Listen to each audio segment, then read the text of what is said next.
Composition of forces. तो forces क्या होते हैं बेटा? फोर्सेस, हमको ये चीज ध्यान रखनी, फोर्सेस क्या है? फोर्सेस जब भी आप किसी भी बॉडी पे कोई एफर्ट अप्लाई करते है ना, तो उसकी स्टेट में चेंज आता है। अगर वो रेस्ट में है तो वो क्या कहते हैं, मोशन में जाएगा। अगर वो मोशन में है वो रेस्ट में आएगा। आपने कुछ एफर्ट डाला उस पे, है ना, तो या फिर फोर्स, फोर्स का मतलब क्या हुआ? कुछ एक ऐसा एफर्ट डालना जिससे उसकी रिलेटिव पोजीशन चेंज हो जाए। रिलेटिव पोजीशन हो सकता है मोशन में हो, वो स्थिर हो जाए, तो ये फोर्स है। कंपोजिशन ऑफ फोर्सेस क्या होता है? Finding out the resultant. मतलब आप देखोगे कोई भी एक बॉडी है, जैसे एक बॉडी है इसके ऊपर ढेर सारे फोर्सेस लगते हैं, जैसे कि ग्रेविटेशन फोर्स लगता है आपका, ग्रेविटेशन फोर्स लगता है, प्लस आपका आपने एक्सटर्नल फोर्स लगाया, फ्रिक्शन फोर्स है, ऐसे एन नंबर ऑफ फोर्सेस लगते हैं। तो अब in an number of forces को, मतलब बहुत सारे ढेर सारे फोर्सेस को मिला के एक फोर्स अगर हम मिलाएं, एक फोर्स, सिर्फ एक फोर्स लगाएं, उसको हम बोलते हैं रिजल्टेंट। ठीक है, तो रिजल्टेंट को निकालने को कंपोजिशन ऑफ फोर्सेस बोलते हैं। ठीक है, नेक्स्ट फिर क्या है हमारा? नेक्स्ट है रिसोल्यूशन ऑफ फोर्सेस। देखो रिसोल्यूशन क्या होता है कि फोर्सेस को कंपोनेंट में ब्रेक कर देना। जैसे होता क्या है, कई बार क्या है, फोर्स कोई फोर्स एक्ट करा, देखो फोर्स की यूनिट क्या होती है? न्यूटन होती है ना। तो फोर्स जो होता है, जैसे कि आपने दरवाजे को बंद करा, है ना, दरवाजा बंद करने के लिए आप क्या करते हो? फोर्स ही लगाते हो, उसको फोर्स ही बोलेंगे। ठीक है, यस पंखा सर। रोटेट कर रहा है, वो कौन सा है? फोर्स है। एक तरीके से इलेक्ट्रिसिटी फोर्स है का, आपका क्या कहते हैं, यस। इलेक्ट्रिसिटी जो है मैकेनिकल एनर्जी में कन्वर्ट हो रही है, वो मैकेनिकली रोटेट कर रहा है ना। तो ये भी फोर्सेस है, या डिफरेंट टाइप फोर्स है। ग्रेविटी है, ग्रेविटी खींच रही है आपको, ये अलग अलग टाइप के फोर्सेस है। ठीक है, तो क्या होता है, फोर्सेस को स्प्लिट करना पड़ता है कंपोनेंट में। कंपोनेंट मतलब दो पार्ट में, एक परपेंडिकुलर में, एक हॉरिजॉन्टल में, क्योंकि हम 3 डायमेंशन वर्ल्ड में रहते हैं, मतलब ऊपर दाएं बाएं ऊपर नीचे। ठीक है, यस सर। तो ये 3 कोऑर्डिनेट है। तो क्या होता है कि अगर इसके रिस्पेक्ट, मान लीजिए हॉरिजॉन्टल लग रहा है, सीधाई में लग रहा है, तो वो हॉरिजॉन्टल में चला जाएगा। हॉरिजॉन्टल मतलब लेट आउट। ठीक है, और अगर आप वर्टिकल में जाओगे, मतलब ऊपर साइड जाओगे या ऊपर से नीचे जाओगे, उसको वर्टिकल बोलते हैं। तो वर्टिकल वाला क्या हो जाएगा? वर्टिकल कहलाएगा। लेकिन क्या होता है कि कई बार फोर्सेस जो होते हैं इनके बीच में भी लगते हैं, है ना, तो वो एंगल पे भी लग सकते हैं। तो उन एंगल का क्या करेंगे हम? कि हमारे पास क्या होगा, क्या ऑप्शन है कि अगर कोई फोर्स जो है एंगल पे लग रहा है तो हमारे लिए क्या ऑप्शन है? तो हम क्या करते हैं, उसको ब्रेक कर देते हैं। जैसे कोई फोर्स है आपका, तो ये एंगल पे लग रहा है, तो आपको उसको क्या कर लेना पड़ता है? दो हॉरिजॉन्टल और वर्टिकल में लेना पड़ता है। देखो यहाँ कोई फोर्स लगा एंगल पे, तो अब इसको आपको क्या करना पड़ेगा? इसको आपको दो कंपोनेंट में ब्रेक करना पड़ेगा, एक हॉरिजॉन्टल और एक वर्टिकल। हॉरिजॉन्टल कैसा होता है? हॉरिजॉन्टल कैसा होगा आपका?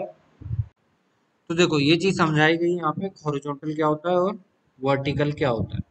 तो यहाँ पे हम क्या कर रहे हैं? रीसोल्यूशन कर रहे हैं। ठीक है, नेक्स्ट जाते हैं हम यहाँ पे। देखिए व्हाट इज फोर्स, मैंने अभी आपको बताया फोर्स क्या होते हैं, फिर से सुन लो। फोर्स क्या है? कोई भी एक एफर्ट लगाना किसी भी ऑब्जेक्ट को, उसकी स्टेट चेंज करना। स्टेट चेंज मतलब कि अगर वो मोशन में है तो उसको क्या कहते हैं? रोकना। अगर रुका हुआ है, मतलब जैसे स्थिर है, वो रेस्ट में है, तो उसको फोर्स कर, मतलब उसमें ऐसा एफर्ट लगाना कि वो मोशन में आ जाए। तो स्टेट जो होती है किसी भी ऑब्जेक्ट की रिलेटिव पोजीशन या स्टेट चेंज करने को हम बोलते हैं फोर्स। ठीक है, तो अब वो फोर्स पुल भी हो सकता है, पुश भी हो सकता है। पुश मतलब धक्का देना, पुल मतलब खींचना, है ना। अब दो फोर्सेस भी दो तरीके हो सकते हैं, या तो वो कांटेक्ट वाले हो सकते हैं या फील्ड फोर्सेस होते हैं, जैसे कि इलेक्ट्रोस्टैटिक फोर्स जो भी हमने बात करी थी, मैग्नेटिक ग्रेविटी, मैग्नेटिज्म होता है, ग्रेविटीज होता है, इलेक्ट्रोस्टैटिक फोर्स, ये सब चीजें फोर्सेस हैं। कांटेक्ट फील्ड फोर्सेस क्या होते हैं? स्प्रिंग, फिजिकल पुलिंग समथिंग, ये सब कांटेक्ट फोर्सेस हैं, है ना। अब देखो यहाँ पे पुश और पुल। पुल क्या होता है? अब इसको टेंशन भी बोलते हैं और इसको कंप्रेशन भी बोलते हैं कई बार। ठीक है, फोर्सेस है मोशन। ये देखिए यहाँ पे लिखा है एजेंट विच प्रोड्यूस, एजेंट यहाँ पे क्या दिया? एजेंट जो क्या करेगा? प्रोसेस करेगा, डिस्ट्रॉय या तो डिस्ट्रॉय करेगा या फिर क्या कहते हैं आपको टेंड करे, मतलब मोशन को प्रोड्यूस करने की कोशिश करेगा। ठीक है, नेक्स्ट चलते हैं। टाइप ऑफ फोर्सेस देखिए, हमने अभी बात करी, फ्रिक्शन फोर्सेस होता है, ग्रेविटेशन फोर्स होता है, एन नंबर ऑफ फोर्सेस होते हैं, मैग्नेटिक फोर्स है, अप्लाइड फोर्सेस है, बॉयंसी फोर्स होता है। बॉयंसी मतलब बॉयंसी फ्लूइड में होता है, आप आगे चल के पढ़ेंगे अगर आप सिविल या मैकेनिकल ब्रांचेस से हैं या एरोनॉटिकल ब्रांचेस से, तो इसमें ये चीज बताई जाती है बॉयंसी क्या होती है, बॉयंसी फोर्सेस है ना। फिर टेंशन फोर्स, वही रस्सी को खींचना, ठीक है, दोनों तरफ से, हमने अभी बात करी थी। ड्रैग फोर्स मतलब कि जो एरोप्लेन उड़ते हैं, एरोप्लेन हुए, पैराशूट हुए, एक अपलिफ्ट प्रेशर फोर्स आता है जो उनको उड़ाता है ना, अपलिफ्ट फोर्स बोलते हैं उसको ड्रैग फोर्स बोलते हैं। ठीक है, ऐसे ही बहुत सारे फोर्सेस होंगे। नेक्स्ट चलते हैं फिर हम टाइप ऑफ फोर्सेस, ये हम बात कर चुके हैं अभी।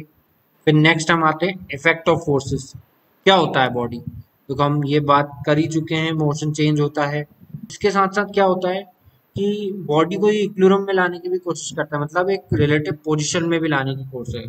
सभी जो फोर्सेस होते हैं जब एक्ट करते हैं किसी बॉडी को, अगर वो रेस्ट में है तो मतलब वो इक्विलिब्रियम में है। इक्विलिब्रियम मतलब क्या होता है, स्थिर है चीज, ठीक है, स्थिर मतलब रुकी हुई है। मतलब उसका ये मतलब नहीं है कि उस पर कोई फोर्स नहीं लग रहा, उस पर फोर्स लग रहा है, उस पर ग्रेविटेशनल फोर्स हमेशा लगेगा। वो किसी उस पे सरफेस पे रखी है, मतलब फ्रिक्शन कहीं ना कहीं लग रहा है, उस पर फ्रिक्शन होता है। फ्रिक्शन के बारे में हम वीडियोज हैं जो हमारे अदर वीडियोज है उसमें आप जाके देख सकते हैं। नेक्स्ट है हमारा क्या, effect of forces, characteristic of forces, वही मैग्नीट्यूड होता है फोर्सेस का। मैग्नीट्यूड क्या कहलाता है, जो भी आपका एफर्ट, जैसे आप शक्कर लेने गए तो आप डायरेक्ट जाके ये तो नहीं बोलोगे भाई शक्कर दे दो, वो पूछेगा क्वांटिटी, तो क्वांटिटी का ऐसे दर्शाई जाती है मैग्नीट्यूड से, है ना, किलो, केजी हुआ, न्यूटन हुआ, ये सब मैग्नीट्यूड है। तो फोर्स एक मैग्नीट्यूड क्वांटिटी, मतलब कम ज्यादा हो सकता है, ठीक है। फिर डायरेक्शनल होती है फोर्स, मतलब कोई ना कोई फोर्स का एक डायरेक्शन होता है, किस डायरेक्शन पे रख रहा है। फोर्स का नेचर भी होता है, नेचर कैसा मतलब कि वो किस टाइप का है, टेंशन है कि कंप्रेशन है। टेंशन मतलब पुश करना, सॉरी पुल करना, और पुश करना मतलब आप उसको दबा के छोटा कर रहे हो, कोई भी फोर्सेस है किसी भी ऑब्जेक्ट को कंप्रेस करने की कोशिश कर रहे हो, ठीक है। फिर point eight which the force act on a body, ये उसके कैरेक्टरिस्टिक